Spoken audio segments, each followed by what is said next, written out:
अस्सलाम वालेकुम students. Lecture number 5 है relative atomic mass. Relative atomic mass क्या होता है? When the atomic mass of an atom is taken relative to the 1/12 of the mass of carbon 12 is called relative atomic. इसका मतलब ये है कि जब आप लोग किसी भी एटम का मास जो है वो कार्बन 12 के साथ कंपेयर करते हैं, इसके रिलेटिव लेते हैं। रिलेटिव का मतलब यहाँ पर होता है कंपेयर करना। तो जो मास आप लोगों के पास आते हैं वो क्या होता है? Relative atomic mass. For example hydrogen का रिलेटिव एटॉमिक मास होता है 1.008 AMU। अगर ऑक्सीजन की हम लोग बात करें तो वो होता है 15.998। अब यहाँ पर अक्सर स्टूडेंट परेशान होते हैं कि ये रिलेटिव किस तरह लिया जाता है या ये होता क्या है। मैं आप लोगों को एक सिंपल मिसाल देता हूँ। आप लोग दुकान जाते हो, वहाँ पर 1 किलोग्राम का पत्थर होता है, आधा किलोग्राम का होता है, पाव का होता है, मुख्तलिफ होते हैं। अब इस किलोग्राम के साथ आप लोग किसी भी चीज़ को मैयर कर रहे हो। फॉर एग्जांपल इधर रुई रखी हुई है, ठीक है। तो अब रुई जो है इसके मुकाबले में ज़्यादा आएगी, लेकिन होगी वो कितनी ही किलो। इसके ऊपर जब कंपेयर करोगे आप लोग, अगर इसके मुकाबले में आप लोग चावल रखते हो तो वो रुई के मुकाबले में क्या होंगे? कम। लेकिन इस किलो के मुकाबले में फिर भी क्या होंगे? ज़्यादा होंगे। तो ये इन दोनों का क्या है? कंपैरिजन है। मीन आप लोगों ने रुई को रिलेटिव लिया किसके? 1 kg पत्थर के मुकाबले में। किसके मुकाबले में?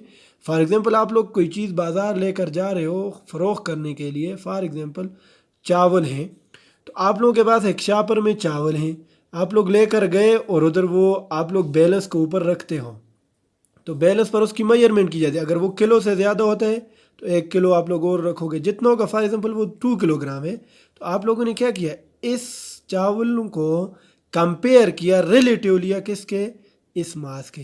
तो ये आप लोगों के पास 1 kg का जो पत्थर है ये क्या है? स्टैंडर्ड है। ये क्या है? इसी तरह केमिस्ट्री में मास को कंपेयर करने के लिए, मैयर करने के लिए कार्बन 12 को एज अ स्टैंडर्ड रखा जाता है। किसको स्टैंडर्ड रखा जाता है? कार्बन 12।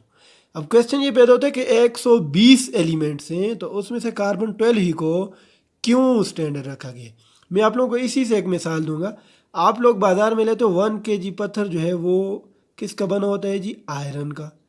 कभी आपने बर्फ़ का, आइस जिसे हम लोग कहते हैं, उसका 1 kg का पत्थर नहीं देखा होगा। क्यों? क्योंकि वो पिघल जाएगी। अब गोल्ड का भी आप लोगों ने नहीं देखा होगा, सोना। क्यों? क्योंकि वो बहुत ज़्यादा महंगे, और कोई भी चीज़ महंगी तब होती है जब वो नायाब होती है, कम मैसर होती है। तो बर्फ़ का इसलिए नहीं है कि वो आप लोगों के पास पिघलती है। गोल्ड का इसलिए नहीं है कि वो आप लोगों के पास बहुत ज़्यादा महंगा होता है। अब पत्थर का आप लोग बना सकते हैं, लेकिन हम लोग अगर पत्थर का बनाते हैं तो वो एग्जैक्ट, ये जो बाज़ार से बन के आते हैं, हमें जो उस लोहे का मिलता है उसके साथ एग्जैक्ट बराबर नहीं होता। तो यही 3 रीज़न कार्बन 12 के हैं।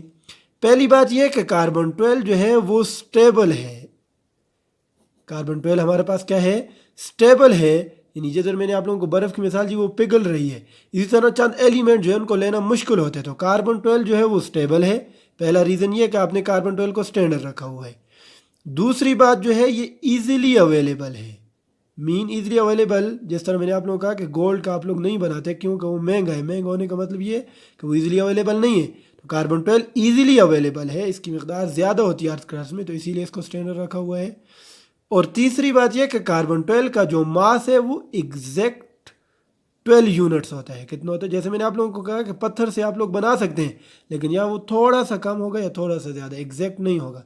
तो आप लोग अगर बाकी देखते हैं तो ऑक्सीजन 15.998 उसका मास होता है, तो कार्बन जो है वो एग्जैक्ट 12 होता है। तो इसीलिए इसको हम लोग एज आ स्टैंडर्ड लेते हैं। तो इसके साथ जो बाकी एटम का मास रिलेटिव लिया जाता है, कंपेयर करके लिया जाता है, इसको आप लोग क्या कहते हो? रिलेटिव एटॉमिक मास।